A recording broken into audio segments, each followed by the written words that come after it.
Today's read aloud comes from this book here, The Collection of Stories, and it is called The Tub People, written by Pam Conrad, illustrated by Richard Egielski. The tub people stood in a line all day on the edge of the bathtub. There were 7 of them. And they always stood in the same order. The father, the mother, the grandmother, the doctor, the policeman, the child, and the dog. They were made out of wood and their faces were very plain. They could smile or frown or cry or laugh. Sometimes they would even wink at each other, but it hardly showed. The father of the tub people liked to play sea captain. He would take the mother, the grandmother, and the child for a ride on the floating soap. The others stood on the edge of the tub and waved. Once in a while, the child of the tub people would slide off in the soap into the warm bath. Help! Help! And the captain would rescue him. We're coming! We're coming! The policeman and the doctor liked to have water races bobbing from one end of the tub to the other. The child would cheer and the grandmother would say, Hush! You're very noisy. When bath time was over, the tub people always lined up along the edge of the bathtub.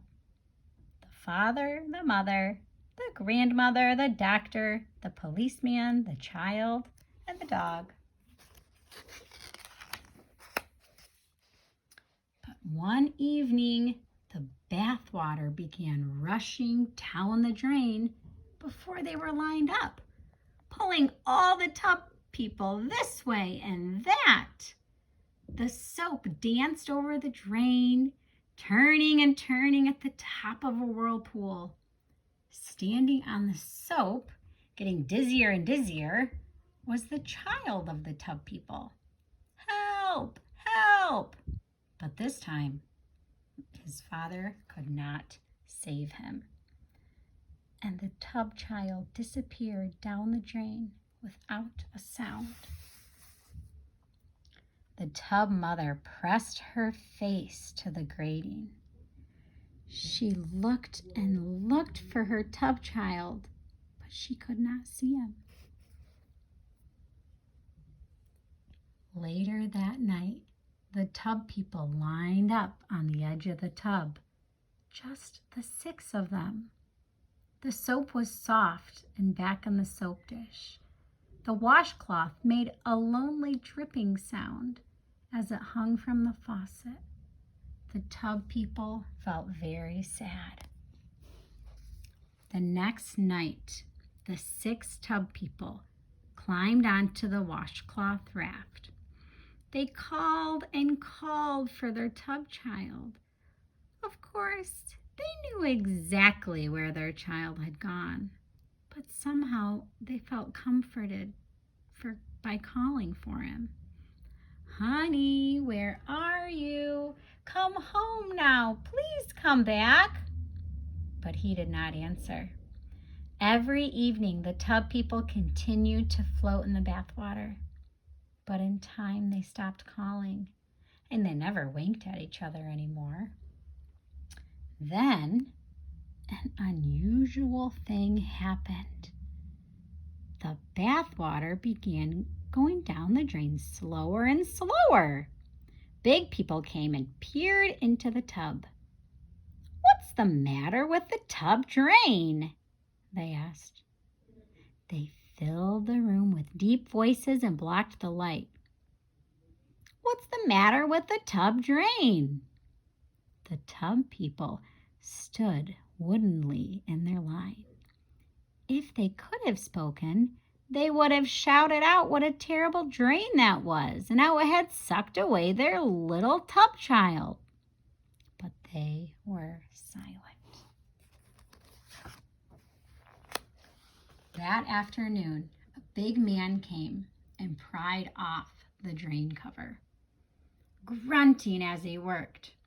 He shone a light down the drain and frowned. Then he pushed in a long wire and jiggled it up and down, up and down. "Come home now," the grandmother whispered.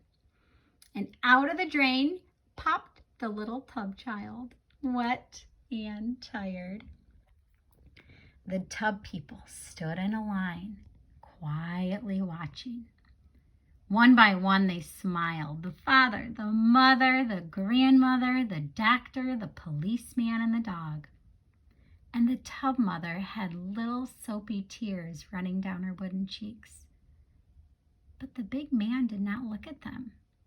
He tossed the tub child in his toolbox, shut it with a click, and left. The tub people waited for bath time, hoping their tub child would come back.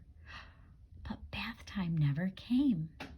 It grew later and later, and still they waited, worrying all the while.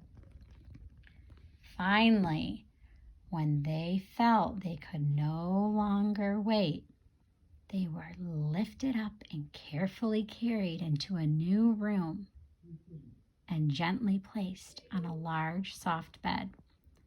It seemed just like the water to them, except that it was dry and very firm. And there were 7 of them once again. The tub dog knocked his little wooden head against the tub child's head, and very quietly they all laughed. There was a thick quilt on the bed, and when it was all bunched up, they would go mountain climbing. The father liked to be the leader, and he would lead them up one side of the mountain, and then they would all tumble down the other. The grandmother liked to hide under the pillow and have everyone come find her. The tub child liked to fall off the edge and have his father come rescue him.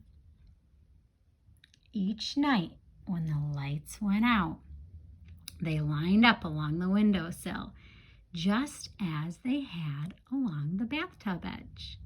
The father, the mother, the grandmother, the doctor and the policeman, the child and the dog.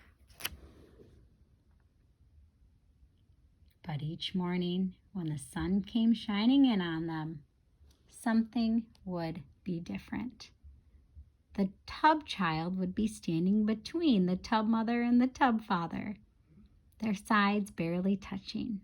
And if you looked very, very closely, you would see they all had smiles on their small wooden faces. Thanks for reading today, friends. Have a good day.